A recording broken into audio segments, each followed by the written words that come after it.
Salut, j'espère que tu vas bien. Aujourd'hui, je viens te parler du processus physiologique. Je vais aller dans le processus de la femme.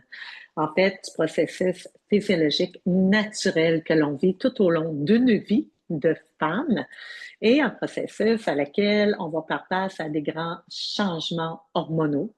Et j'en parle tout le temps dans toute mon approche, celle qui me suit depuis longtemps. Je parle souvent des bouleversements hormonaux. Et ces trois phases qui sont vraiment majeures de notre vie. On parle de la puberté, on va parler de la grossesse et on parle de la ménopause comme étant trois grosses étapes de notre vie où il va y avoir des bouleversements hormonaux, on va dire des changements, des équilibres hormonaux. Déséquilibre qui, en fait, nous ramène à l'équilibre. Ce que j'ai envie de vous partager aujourd'hui, c'est parce que j'ai fait dans les derniers mois mon cours de doula, donc accompagnante à la naissance. Et c'est fou tout ce que j'entendais au niveau de l'accompagnement à la naissance, la physiologie. Je m'en doutais quand même parce que je l'ai vécu.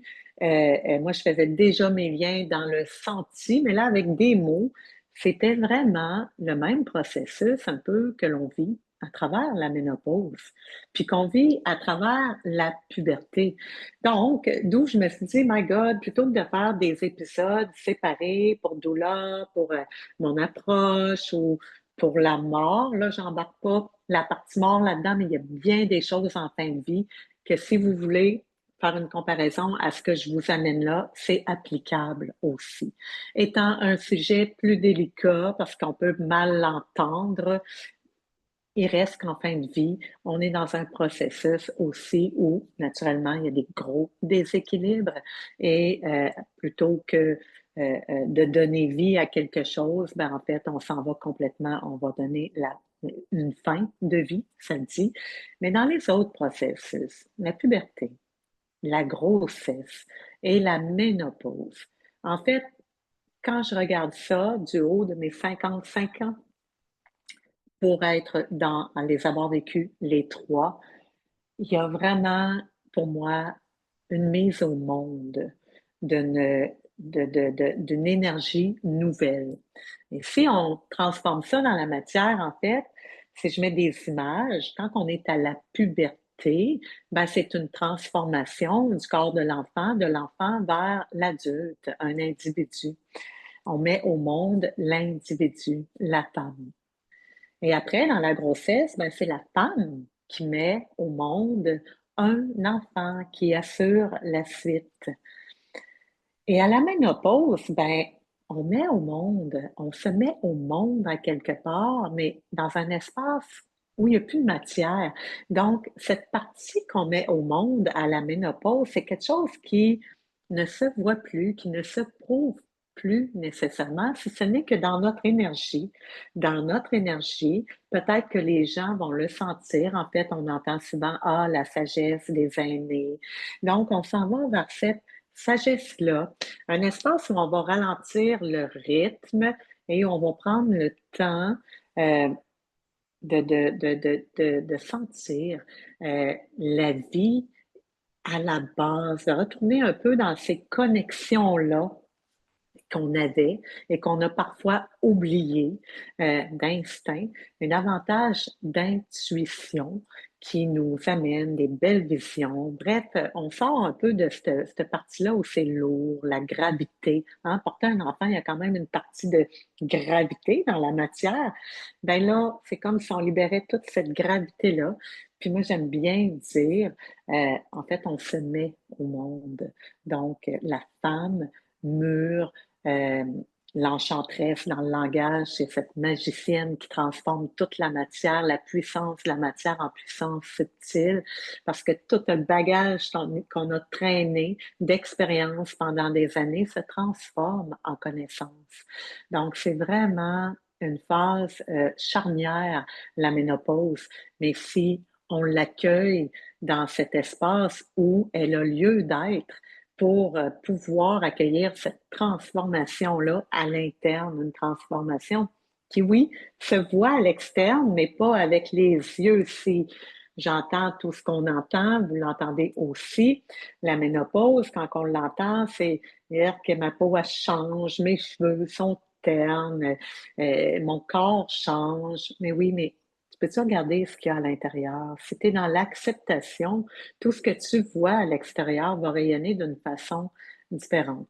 Donc, ça, c'est la partie ménopause. Mais voyez-vous, dans les trois cas, j'aime bien dire qu'on met quelque chose au monde, on met une partie de nous au monde, étape par étape, de l'enfant à la femme à la mère et la mère qui devient grand-mère finalement. Et que ce soit dans la forme ou pas, hein, si vous n'avez pas eu d'enfant, vous avez quand même cette énergie de maman-là, de mettre des choses au monde et de mettre des projets, peu importe, et après ça, d'aller dans la sagesse, opérer de façon différente dans la matière. Puis après, ben, si on ramène la mort, ben, c'est fou, hein? C'est de donner naissance à cette fin de vie-là. Donc, de donner naissance à cet espace où il n'y a plus de matière du tout, où on ne sait pas c'est quoi qu'il y a. Finalement, il y a diverses croyances et j'embarque pas là-dedans. Je vais respecter toutes les croyances de chacun et de chacune, mais c'est une fin en soi dans l'enveloppe physique, mais peut-être que dans l'énergétique, il y a quelque chose d'autre. Mais bref, il y a encore une fois, avant, à la fin de vie, il y a un déséquilibre, mais il y a beaucoup de gens qui pourraient venir témoigner ici qu'en fin de vie, ils ont vécu les plus beaux moments de leur vie parce qu'il y a eu des pardons, il y a eu plein de choses quand on peut le voir venir. Naturellement, je ne parle pas de drame, d'accidents subis, mais vraiment d'une fin de vie paisible finalement. Donc, d'accepter que c'est ça qui est là présentement, puis que je peux faire la paix avec ça, puis que mon corps il est après se transformer pour d'autres lieux. Donc, si on reste dans le processus plus de la matière, il y a ce, cette partie physiologique-là est naturelle, qu'on a vraiment beaucoup de misère à accepter. Le corps est fait pour passer à travers ces processus de transformation-là, puisqu'il est super intelligent. On parle de sagesse du corps, donc c'est la physiologie du corps humain qui sait comment s'adapter. Et là, je parle d'une capacité d'adaptation. Et pourquoi que maintenant, on ne voit plus autant d'adaptation à ces formes de transformation-là? Ben parce qu'aujourd'hui, il y a beaucoup d'outils. Quand je parle d'outils, je vais parler du côté médecine où on va peut-être avoir une cascade d'interventions. On le voit beaucoup dans la grossesse, la médicalisation. Il y a beaucoup d'offres au niveau des médicaments. Donc, à la ménopause, on va préférer aller dans ces espaces où on peut euh, fuir à quelque part. Je vais dire fuir.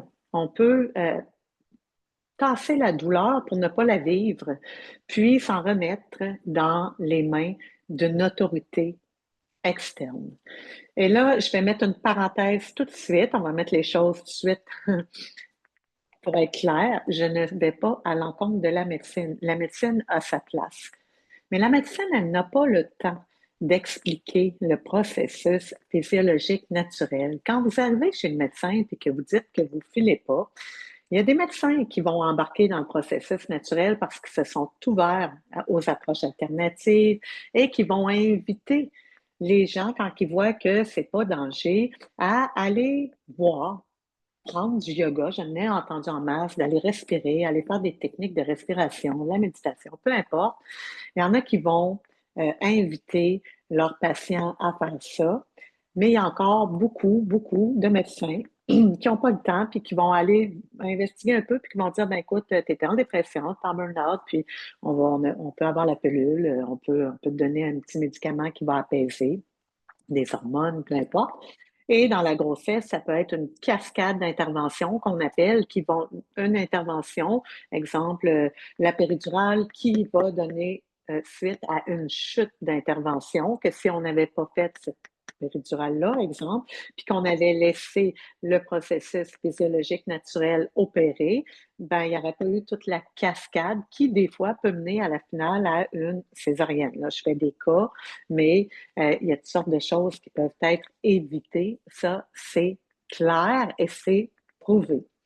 Donc, c'est quoi notre processus physiologique? Pourquoi j'irais dans le processus physiologique quand j'ai tout plein d'outils qui me sont offerts à l'externe pour éviter ça?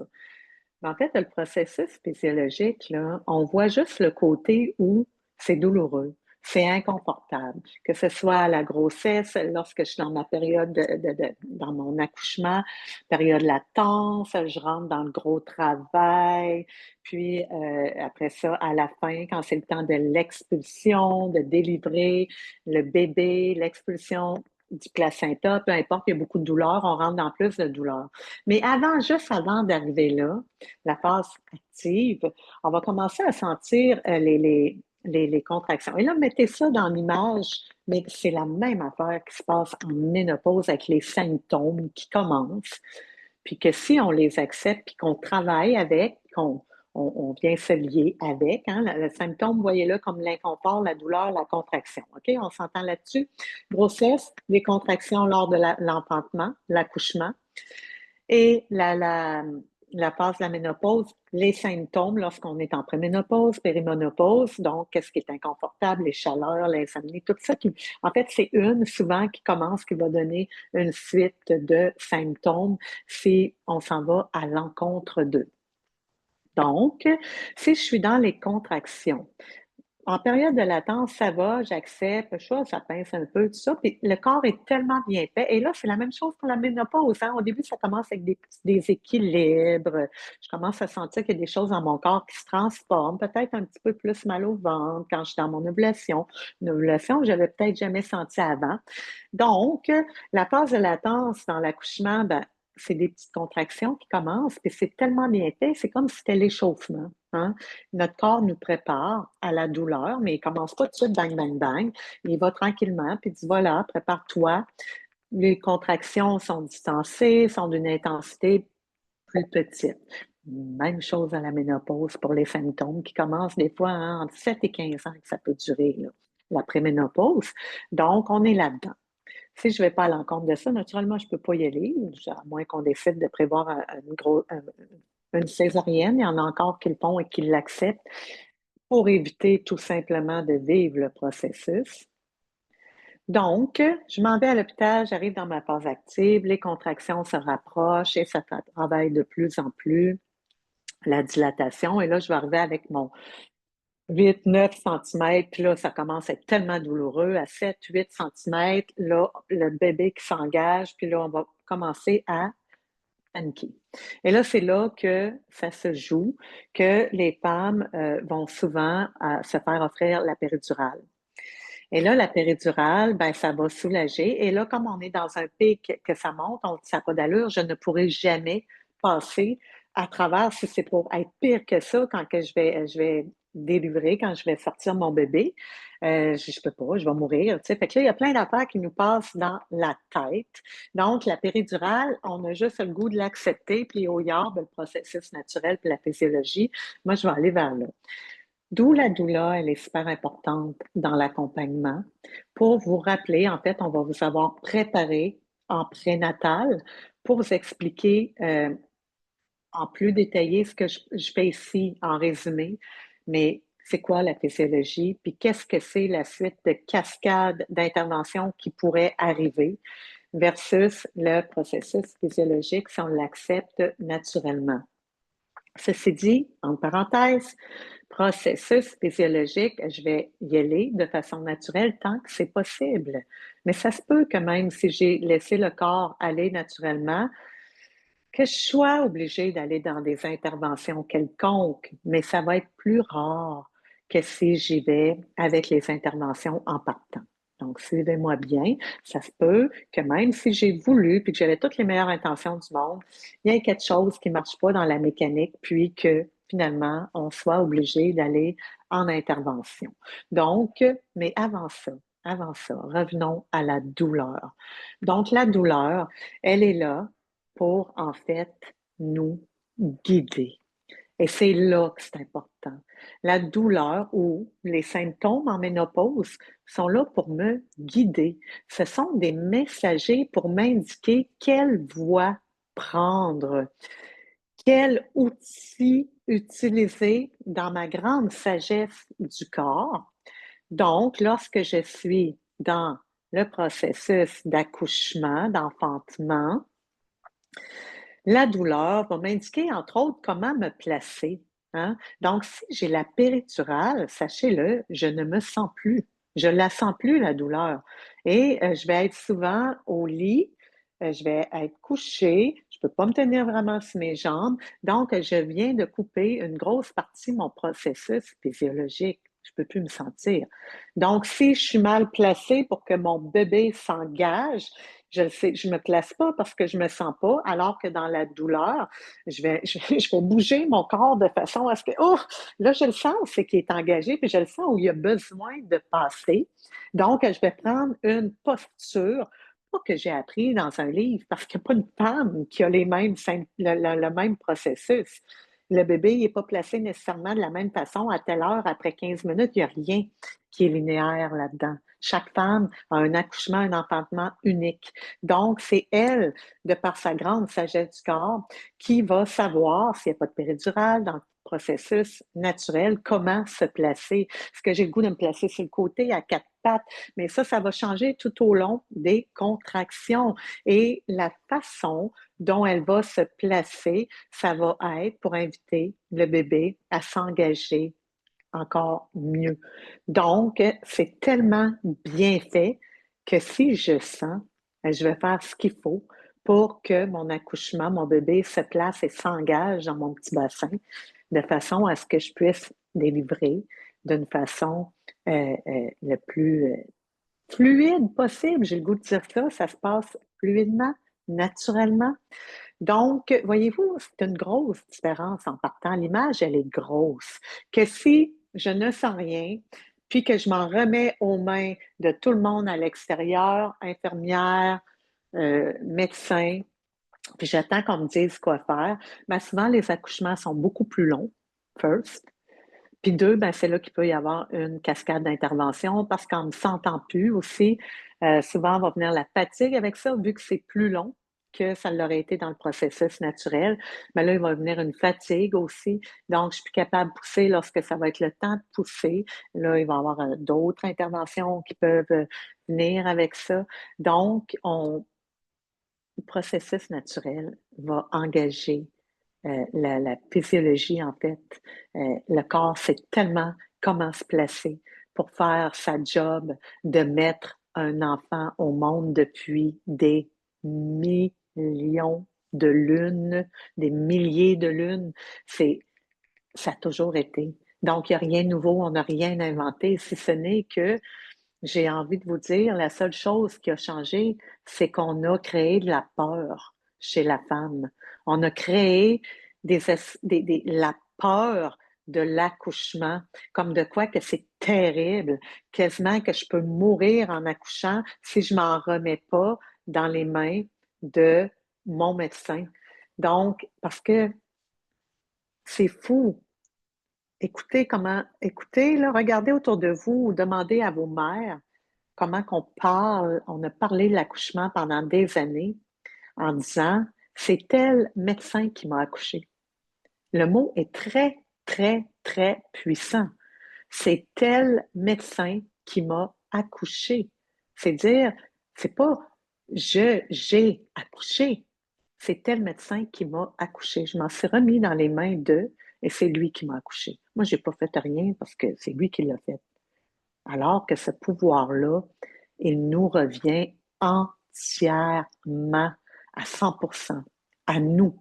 Surtout qu'aujourd'hui, il y a plein des lois qui ont été faites dans les dernières années pour qu'on puisse créer, reprendre notre pouvoir, même quand on arrive à l'hôpital, que ce soit en milieu hospitalier, créer notre ambiance. On ne peut pas choisir le médecin et l'équipe d'infirmières, mais on peut exiger qu'on ne veut pas telle et telle intervention, à moins qu'on soit en danger, mais tant qu'il n'y a pas de danger potentiellement prouvé, ben on a le droit de dire non, je ne veux pas de toucher vaginal, je ne veux pas de péridurale, je ne veux pas de plein de monde dans ma chambre, je veux garder ma bulle. Donc, on a le droit de tout ça. Et ça, c'est de reprendre son pouvoir, de créer notre ambiance pour créer notre accouchement avec notre puissance qu'on porte d'enfanter. Donc ça, c'est simplement d'enlever les peurs, puis de faire confiance à cette puissance, cette physiologie-là, en fait, qui va reconnecter avec notre grande capacité d'adaptation. Et si on s'en va là-dedans, on enlève les peurs, on fait confiance, puis on se connecte à notre grand pouvoir, notre grande sagesse, ben là, toutes les hormones qui doivent être sécrétées pour créer ce qui doit être créé, l'endorphine qui est comme, ça le dit, orphine, comme de la morphine naturelle qui va venir alléger le temps venu, la douleur. Si tu es fatigué, quand ça va être le temps d'expulser le bébé, ben t'inquiète, tu vas avoir un bon shoot d'adrénaline qui va être là de façon naturelle. Si j'accepte de faire le processus naturel. Le corps, c'est, tu sais, le bouton, là, c'est pas avec ça, là, à telle heure, je veux que tu me shootes un petit shoot d'adrénaline, envoie la petite pilule, ça marche pas de même. Ben oui, on peut avoir de l'oxytocine synthétique, ils vont vous le proposer. Mais si on a de l'oxytocine synthétique, ça ne veut pas dire que les récepteurs du système nerveux à l'interne vont s'ouvrir, être prêts à accueillir, puis ça l'embarquera pas tout le processus naturel. Ça va venir peut-être atténuer d'autres choses qui seraient embarquées dans le processus naturel et ce qui va enclencher une chute, une cascade d'interventions médicales qu'on ne pourrait éviter si on laisse le corps, la physiologie naturelle agir. Donc, voyez-vous, je, je, je, oui, la médecine, c'est bon parce que oui, il y a des choses qui, toujours, comme dans n'importe quoi, il y aura toujours des cas spéciaux, euh, des, des, des choses à part. Là. Je manque mes mots, excusez-moi. Mais il y aura toujours des exceptions, c'est ça que je cherchais comme mot. Mais euh, aujourd'hui, c'est comme si on était toutes des exceptions. C'est comme tout de suite, ah ouais, mais moi, c'est pas pareil. Ah oui, mais moi, c'est pas pareil. Ben, des fois, j'écoute des histoires, puis je suis désolée, mais oui, t'es pareil. Oui, oui. Puis quand je te dis t'es pareil, là, c'est que t'es pareil, que toi aussi, tu portes ce pouvoir-là de te connecter à ta capacité d'adaptation. Toi aussi, tu as toute cette puissance-là en toi pour passer à travers cet inconfort-là, cette douleur-là. Tu as tout ce qu'il faut. Fait que quand je te dis que tu es pareil, là, c'est beau, hein? Je te dis que tu es forte, tu es puissante. Donc, moi, c'est pas pareil. C'est vraiment, alors, quelque part, ça me dit que tu as perdu confiance en toi, puis que tu t'en remets aux, aux autorités externes parce que ce qu'ils te disent, c'est bon, mais toi, ce que toi, tu peux sentir, en fait, tu le sens plus souvent parce que c'est moins douloureux de ne pas sentir, c'est moins inconfortable. Naturellement, si je ne sens pas mes symptômes, exemple, à la ménopause, ma douleur quand j'accouche, c'est, c'est, c'est, c'est plus confortable, mais est-ce que ça m'amène dans la voie directe pour que je puisse vivre le processus qui va m'amener les éléments après pour mieux vivre la suite. Donc, si j'accouche avec toute cette notion que je reprends mon pouvoir, ben, il y a une suite après mon accouchement. Hein. Il y a un postpartum. Il y a est-ce que j'allaite? Il va y avoir mon bébé qui est rendu dans mes bras. Et voyez-vous, cette partie-là de mon bébé qui est dans mes bras, ben, aujourd'hui, il y a plein d'affaires qui se font, mais oui, on a besoin d'accompagnement de base, mais en même temps, j'ai tout ce qu'il faut, hein? Fait que, est-ce que je dois me faire dire comment que je dois porter mon bébé, l'allaiter? Oui, je peux avoir des petits conseils, mais ça, là, si tu vois tout un petit peu avant, tout ce qui va revenir, surtout dans nos accompagnements de la douleur, c'est de dire de te faire confiance et de croire en ton pouvoir, de croire en cette magie-là à travers le vivant qui opère. Donc, la réunion de la maman avec son enfant, la rencontre. Ben, il y a quelque chose de magique qui se produit là-dedans, encore une fois. Donc, il y a des hormones naturelles qui vont être sécrétées d'une part et de l'autre pour qu'ils se rencontrent, puis qu'ils créent un contact, que ce soit avec le sein, pour que ça continue. Hein? Après, ben, il y a la vie qu'on doit accompagner. Donc, c'est physiologique, tout ça. Aujourd'hui, il y a plein de guides pour être parents, des bons parents, alors que on est parents. Hein? Y a-t-il vraiment un guide de bons parents? On est parents. Si on se connecte avec notre intuition, notre capacité d'adaptation, notre instinct, ben on n'aura pas besoin d'aller se connecter, s'en remettre à des autorités externes. On va se faire confiance, puis on va y aller avec nos essais-erreurs, parce qu'il y a des essais, puis il y a des erreurs dans les essais. Puis on va accueillir ça. On va accueillir ça, parce qu'on sait que c'est à travers ça qu'on va continuer, nous, à grandir, puis qu'on va faire grandir notre enfant aussi. Hmm? Parce que nous, en tant que mère, parce que là, on est à l'accouchement, ben, si j'accepte tout ce processus-là, ben oui, il y a la ménopause qui va suivre après. Puis je vais revivre un autre bouleversement hormonaux. Puis je vais me ramener tranquillement, je vais me ramener vite fait, en fait, vite fait, que non, ça, toi, c'est un bouleversement que j'ai déjà vécu, sauf que je portais un bébé. C'est ça qu'il y en a qui me disent, ouais, mais là, c'est frustrant, on porte pas de bébé, il n'y a rien de le fun là-dedans. Oui, mais imagine que tu donnes vie à une nouvelle forme de toi.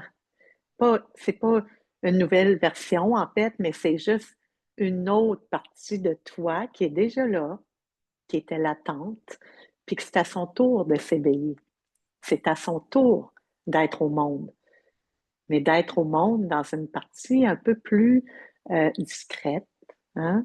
Un peu plus dans l'anonymat. Donc, vous le vivez, vous, avec vous. Puis, par la force des choses, ben, ça va rayonner autour de vous. Vous allez accompagner les gens autour de vous, vos enfants, parce que eux vont avoir à passer par là aussi. Donc, c'est un peu ça, la physiologie de la vie. C'est que tout ce qui se transforme a lieu de se transformer. Si moi, je deviens grand-mère avec mes petits cheveux blancs, j'ai le goût d'être cette grand-mère-là sereine. Je veux pas être une grand-maman frustrée. Je veux surtout pas non plus euh, regarder ma petite fille puis avoir le goût d'être, avoir la peau comme elle, puis les cheveux comme elle, puis le body comme elle, puis prendre des photos, puis être fière d'être comme elle. Excusez-moi, mais je veux être un modèle de femme, de grand-maman qui montre à mes petits-enfants et à mes filles, à mon garçon, à ma belle-fille, peu importe, que c'est beau vieillir. C'est beau s'accepter dans notre processus de vieillissement. Puis, si je m'en vais plus loin, ben, après la ménopause, ben, la sagesse qui s'installe fait qu'on comprend que ça devient de plus en plus subtil, que je suis de moins en moins dans la matière avec ce besoin tout le temps d'être nourrie avec la surconsommation en quelque part, toutes les parties, ce qui était le fun, ben ça, il y a un plaisir qui se transforme, il y a une sexualité qui se transforme, tout se transforme, mais c'est pas la fin encore. La ménopause, c'est juste un passage vers une sagesse. Donc, c'est magnifique, ça. Pourquoi vouloir combattre tout ça, aller à l'encontre de tout ça quand c'est physiologiquement naturel? C'est, si c'est naturel, c'est parce que ça a lieu d'être. Donc, après le passage de la ménopause, ben, le prochain bouleversement, ça va être la mort. Et la mort, elle est naturelle aussi. Donc, comprenez-moi bien, je ne parle pas de mort violente, là. Je parle de mort. Des fois, ça peut être la maladie. Encore une fois, on sait que si on fait affaire avec la physiologie naturelle tout au long de notre vie, qu'on laisse le processus naturel agir, on va peut-être avoir plus de chances d'éviter les maladies. Et quand je parle de physiologie naturelle, je parle de méthodes aussi pour venir calmer le stress, l'anxiété, avoir mes méthodes naturelles, la respiration, faire des exercices doux à travers les exercices un peu plus actif. Donc, pas être toujours dans le gros action, savoir me déposer. Donc, plus je vais arriver à accepter ce processus-là, ben, pendant la ménopause, ça va être plus doux. Puis après, ben, en sachant que je suis rendue à plus que la moitié de ma vie, je n'ai pas peur de mourir. Donc, juste ça, de ne pas avoir peur de la mort, ça vient déjà inhiber énormément de symptômes plates de la vie. Tu sais, les mots MAUX, là, que je dors pas la nuit, tout ça. C'est juste, écoutez vos symptômes, ils vous donnent, ils vous indiquent qu'est-ce que vous devez changer. Est-ce que c'est quelque chose qu'on a mangé? Est-ce que c'est une hygiène de vie, je me couche trop tard? Est-ce que c'est des exercices, des sports que je ne dois plus faire, sur lesquels je dois faire un deuil? Est-ce que c'est des relations auxquelles je dois faire un deuil? Donc, il y aura toujours matière à changement. Notre corps, sagesse du corps, physiologie nous l'indique.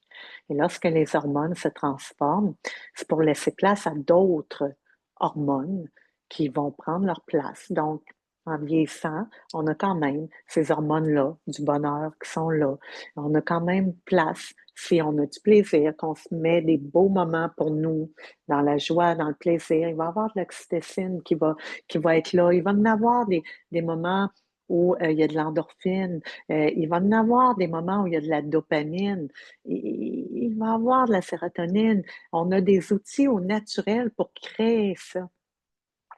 Mais si on va toujours inhiber avec du synthétique, bien assurément, ça va être plus dur à atteindre plus tard parce que ça va s'être comme endormi, finalement, les glandes qui sécrètent ça va être rendu lâche. Puis ça va dire, ben écoute, tu m'as pas écouté, tu t'es pas servi de moi, tu m'as pas laissé opérer de façon naturelle tout au long de ta vie. Puis là, tu me demandes d'opérer. Moi, je suis endormie, je suis toute ankylosée. Là.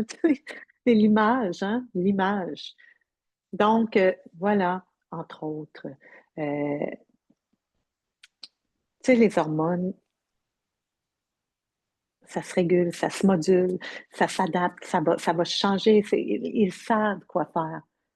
La sagesse du corps, la physiologie humaine. Là, je parle pas d'IA, là, je parle de l'humain à la base, avec tous les outils, les connaissances qu'on a. Aujourd'hui, des fois trop, hein, parce qu'on veut justement rendre l'humain inhumain. Juste à la base, là, un équilibre, d'être vivant et de vivre. God, j'ai eu 3 accouchements, entre autres. Puis aujourd'hui, avec tout ce que je sais, croyez-moi, je coucherais carrément chez nous. C'est un extrême, vous allez dire. En sachant naturellement que j'ai accès à la médecine. C'est ça qui est beau aujourd'hui. C'est que je peux oser plutôt que d'aller dans la peur. Ben, je le sais que si ça va pas bien, je m'en vais à l'hôpital, c'est tout. Je le sais qu'il va y avoir des autorités qui vont être capables qui vont être capables de m'aider. Comprenez? Donc, c'est pas de dire non à tout ça, c'est juste d'essayer le processus naturel. Puis, assurément, toutes les femmes à qui j'ai parlé, parce qu'il y en a beaucoup, même dans mon temps, je savais même pas, j'étais pas, je vois des filles de mon âge, là, qui ont eu des enfants avec des sages-femmes, là, puis je les écoute, puis je suis, ah mon Dieu, mais c'est donc bien magnifique. C'est hot, tu sais. Mais j'étais tellement pas là, moi, dans le temps. Un, parce que j'étais pas informée. Il n'y avait pas de doula autant qu'il y en a aujourd'hui. Il n'y avait pas les médias comme on en a aujourd'hui non plus. Mais on n'avait pas d'informations autant. Donc, mais de pouvoir vivre cette puissance d'enfanter de façon naturelle, de vivre le processus de façon consciente, ouf, ça a l'air tellement fort, magnifique. Bref, je l'ai vécu quand même. Mais mettons que s'il y a des choses qui étaient à recommencer, ce serait vraiment différent. Puis aujourd'hui, ben, je me dis que tout ce que j'ai vécu, parce que j'ai pas eu des accouchements nécessairement faciles, donc mon premier, je me dis que ça aurait pu être évité. Mais je me dis que ça sert justement à mon accompagnement aujourd'hui pour peut-être faire éviter ça aux femmes. Donc, dans la ménopause, ben sachez-le, j'accompagne là-dedans aussi, accompagner les femmes à juste reprendre ce contact de on peut-tu enlever la peur, tu peux-tu te faire confiance, puis je vais t'éveiller, je vais te partager des outils naturels, puis on va marcher là-dedans dans la paix. Même si c'est inconfortable, hein, c'est pas, il y a quelqu'un qui m'a demandé ça, toi, t'es-tu toujours paisible de même, puis t'es douce, tu te fâches pas, il n'y a pas des affaires qui viennent t'énerver des fois? Ben oui. Mais oui, voyons donc, je vis à travers une société comme vous, première des choses. Il y aura toujours des fluctuants. Puis la seule différence, c'est qu'aujourd'hui, je me ramène assez vite. Puis quand que je vois que c'est pour tilter, là, que je m'en vais, que c'est mon mental qui a essayé de m'attirer dans ses filets, je reviens vite, je prends quelques respirations, puis je me ramène, je me fais un petit sourire à l'interne, puis je fais: «Ah mon Dieu!» Puis des fois, ben oui, des fois, je peux avoir des passages hormonaux où que c'est vraiment, mais vraiment inconfortable pendant 2 jours. Je ne sais pas qu'est-ce qui se passe. Je suis dans un état de sauvageonne, mais extrême, où j'aurais le goût de mordre tout le monde, puis j'ai pas le goût de parler à du monde. Puis moi, ça se passe pas mal par là. Le reste, ça va bien avec mes outils. Mais quand ça arrive, je me tape plus dessus non plus. Je me dis, c'est ça qui est là aujourd'hui. Puis c'est correct. Je l'embrasse. Je l'embrasse parce que je sais que c'est en laissant mon processus naturel agir sans intervenir, ben, ça va se replacer, puis ça va créer, l'équilibre va revenir. Puis souvent, ben, le lendemain, ça revient. Puis là, oups, je pète le feu, mais je m'énerve plus avec mes pétages de feu non plus, hein. Ça, c'est comme ramener ça à la grossesse aussi. Petite parenthèse, hein. Des fois, après, l'adrénaline, elle reste un petit bout, hein, avec endorphine, adrénaline, puis là, on est à la rencontre du bébé, le postpartum, puis des fois, on aurait le goût de poupou, ça va bien, puis j'ai le goût de partir, hey, moi, je me remets en forme tout de suite. Il y a des journées qu'on va se sentir de même, puis le lendemain, ça va chuter, là, la chute d'hormones, toi. Donc, c'est un peu pareil, hein, à la ménopause.